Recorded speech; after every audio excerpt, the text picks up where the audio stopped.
Just tell them you fell down the stairs, my mother whispered urgently, gripping my arm as we sat in the emergency room. Remember, Amanda, family protects family. My head throbbed with each word, the fluorescent lights sending sharp pains through my skull. Beside her, my sister Kate lounged in the hospital chair, scrolling through her phone as if we were waiting for coffee, not sitting in the ER after she'd slammed my head into the kitchen counter. My name is Amanda Chin, and at 24, I was living through a nightmare that had been building for years. Kate, my older sister by 2 years, had always been volatile, but our parents had mastered the art of looking the other way. She's just passionate, they'd say. You need to understand her better. Understanding Kate meant accepting her rage, her jealousy, and her increasing violence. But this time was different. This time there were witnesses. It had started at Sunday dinner. I'd just announced my acceptance into medical school, something I'd worked towards for years. While my parents offered tepid congratulations, carefully watching Kate's reaction, my sister's face had turned to stone. Medical school. She'd sneered, still trying to prove you're the smart one. Before I could respond, she grabbed my hair and slammed my head into the counter. The last thing I remembered was our neighbor Mrs. Thompson's horrified scream from the doorway where she'd been returning a casserole dish. Now, sitting in the ER with the room spinning, I could hear my mother's frantic voice. Mrs. Thompson understands it was an accident. She won't say anything. Right now, we need to focus on keeping this quiet. A sharp pain shot through my temple, and I fought back nausea. The door opened and Dr. Martinez walked in, her expression serious as she reviewed the chart in her hands. Amanda? I'm Dr. Martinez. Can you tell me what happened? I opened my mouth, but my mother spoke first. She fell down the stairs. Clumsy accident, really. We just want to make sure she's okay. Dr. Martinez's eyes narrowed slightly. She looked directly at me, ignoring my mother's interruption. Amanda, can you tell me what happened? She told you, Kate snapped, finally looking up from her phone. She fell. Can we get some pain meds and go? I need to hear from Amanda, Dr. Martinez said firmly. And I need to speak with her alone. Absolutely not, my mother protested. She's confused from the fall. We need to stay with her. Mrs. Chen, hospital policy requires that I speak with patients privately in cases of head trauma. Please wait outside. Mom, I whispered, my voice shaking. It's okay. My mother's grip on my arm tightened. Remember what we talked about, Amanda. Family first. As they left the room, Kate shot me a warning look that made my stomach turn. The door clicked shut, and suddenly the room felt like it could breathe again. Dr. Martinez pulled up a chair, her kind eyes meeting mine. Amanda, I've reviewed your initial CT scan. The injury pattern doesn't match a fall downstairs. My heart pounded. Years of keeping quiet, of protecting Kate, of being the perfect daughter who never caused problems. It all sat heavy in my chest. Your scan shows a focus point of impact, she continued, pulling up the images on her tablet. And there are signs of previous injuries that never received medical attention. I need you to tell me the truth. Was this done to you? Tears welled up in my eyes. If I tell you, I whispered, it'll destroy my family. If you don't tell me, she replied gently, it might destroy you. I've seen the progression of these injuries. They're getting worse, aren't they? I nodded, wincing at the movement. There was a witness, I finally said, my voice barely audible. Our neighbor, Mrs. Thompson. She saw everything. Dr. Martinez made a note in my chart. Can you tell me what really happened? And so I did. The words spilled out, not just about today, but about years of accidents that weren't accidents at all. About Kate's escalating violence, my parents' determined silence, the constant pressure to keep the peace at any cost. Your sister did this, Dr. Martinez confirmed, her pen pausing on the page. Yes, I whispered. But my parents, they'll never admit it. They'll say I'm lying. They won't have to admit it, she said, her voice firm. The medical evidence, the witness statement, and most importantly, your testimony, it's all we need. Amanda, as your doctor, I cannot and will not send you back into a dangerous situation. For the first time since I'd arrived at the hospital, I felt something other than fear, something that felt like hope. The door burst open and my mother rushed back in. It's been long enough, she announced. We're taking her home now. Dr. Martinez stood, her stance protective. Actually, Mrs. Chen, Amanda won't be going anywhere tonight, and I've already contacted the hospital's patient advocate and legal team. My mother's face paled. You what? Mom, I said, my voice stronger than I expected. I told her the truth. About everything. The look of betrayal on my mother's face would have crushed me an hour ago. Now, with Dr. Martinez standing beside me, it felt like the first step toward freedom. Amanda, my mother hissed, "What have you done?" Dr. Martinez answered for me. "She's done exactly what she should have done years ago. Now, Mrs. Chen, you can either step outside willingly or I can have security escort you out." As my mother backed out of the room, I caught a glimpse of Kate's face through the doorway. For the first time in my life, my sister looked afraid. And I finally felt safe. The next 48 hours were a whirlwind. Dr. Martinez's intervention set off a chain of events that my family couldn't control or silence. Mrs. Thompson came forward with her statement, describing in detail how she'd witnessed Kate's attack. The hospital's patient advocate, Sarah, sat with me through hours of documentation, photographing old injuries and recording my statement. "Your CT scan shows evidence of at least 3 previous concussions," Dr. Martinez explained during her morning rounds. "None of them were ever treated professionally. Can you tell me about those incidents?" I could. Each one was crystal clear in my memory, though my family had different versions of these stories. The time Kate pushed me off the porch because I got better grades, my parents said I was careless. The Christmas she threw a glass paperweight at my head because I got the internship she wanted. They said I should have ducked. The day she knocked me unconscious because her boyfriend said I was pretty, they said I shouldn't have provoked her. "We have enough evidence to file charges," Sarah told me gently. "The decision is yours. But you should know that this pattern of violence typically escalates without intervention." My mother tried calling hourly, leaving voicemails that switched between pleading and threatening. "You're tearing this family apart," she cried in one message. "After everything we've done for you." Kate's messages were simpler, more direct. "You'll regret this," she texted. "Nobody likes a snitch." But for the first time, I had support. Dr. Martinez made sure I was never left alone, assigning security to my room when she couldn't be there herself.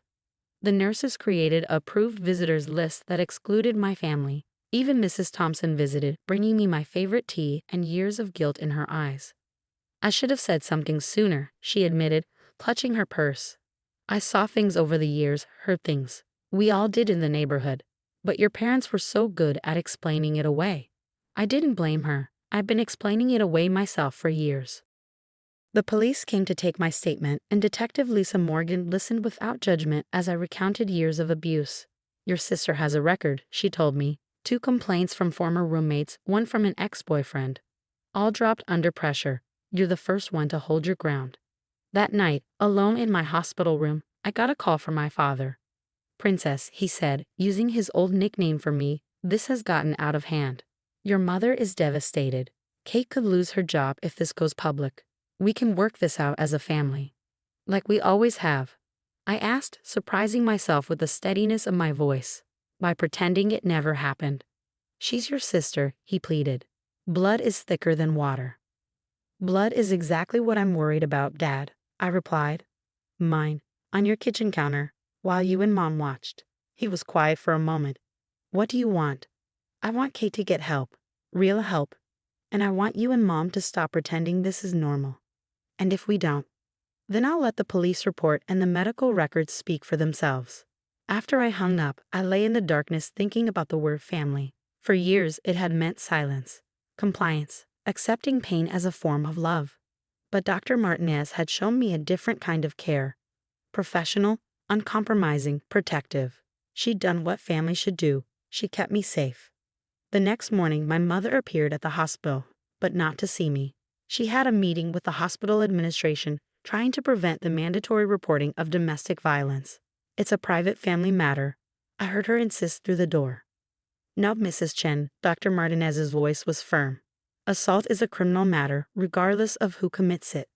When security escorted my mother out, I caught a glimpse of her face. She looked older, somehow. Smaller. Like the weight of all her secrets was finally too heavy to bear. Detective Morgan visited again, this time with news. "We're charging Kate with assault," she said. "The DA believes we have a strong case, especially with the witness statement and medical evidence. Are you prepared to testify if necessary?" I thought about Kate's text messages, my mother's tears, my father's pleas. Then I thought about Dr. Martinez standing guard over my safety like the big sister I should have had. Yes, I said. I'm ready to tell the truth. As I signed the formal complaint, I felt something shift inside me. The fog of fear that had clouded my life for so long began to lift. For the first time, I wasn't just surviving my family, I was standing up to them. Dr. Martinez came by for evening rounds, smiling when she saw me sitting up, working on medical school applications on my laptop. How are you feeling? Stronger, I said, and I meant it. Good, she nodded. Because tomorrow, we start preparing for what comes next. Your family won't make this easy. I know, I replied, but I'm not alone anymore. She squeezed my hand. No, you're not, and you never will be again. 6 months later, I sat in a courtroom watching Kate plead guilty to assault charges. My sister, who had always seemed larger than life, looked small in her formal attire. The judge's conditions were clear: mandatory anger management, therapy, and a restraining order keeping her away from me. My parents sat behind her, their faces masks of disapproval, not at Kate's actions, but at my betrayal and pressing charges. They hadn't spoken to me since I refused to drop the case except through their lawyer. But their silence no longer felt like punishment, it felt like peace. The defendant will also pay restitution for medical expenses, the judge announced, and complete a domestic violence intervention program. I caught Dr. Martinez's eye from where she sat beside me. She'd taken a personal day to be here, just as she'd been there for every step of my recovery. After I was discharged from a hospital, she'd helped me find an apartment near the medical school, away from my family's influence. She'd written my recommendation letter, mentioning my resilience in the face of adversity. You showed the kind of courage we need in medicine, she told me. The ability to stand up for what's right, even when it's difficult. As we left the courthouse, my mother tried one last time. Amanda, she called out, her voice breaking. Please, we can still fix this. We're family. I turned to face her, seeing not the authoritative figure of my childhood, but a woman who had failed to protect her daughter. No, Mom, you can't fix this, but maybe now Kate can fix herself. My father stood silently behind her, his face unreadable. Kate was already being led away by her lawyer, her back straight, her steps measured. I wondered if she was finally understanding the consequences of her actions. I'm sorry you lost your daughters, I said quietly, but I'm not sorry I saved myself. That evening, I hosted a small dinner in my new apartment. Dr. Martinez was there, along with Mrs. Thompson, Detective Morgan, and Sarah from Patient Advocacy. These women had become my support system, my chosen family. I got my medical school acceptance letter today, I announced over dessert. The room erupted in cheers. First round of tuitions on me, Mrs. Thompson insisted. Consider it years of overdue intervention. You'll be an amazing doctor, Dr. Martinez smiled. You already understand something many physicians never learn. Sometimes saving a patient means standing up to their family. Later, after my guests had left, I stood at my window looking out at the city lights. My phone buzzed with a text from an unknown number. It was Kate.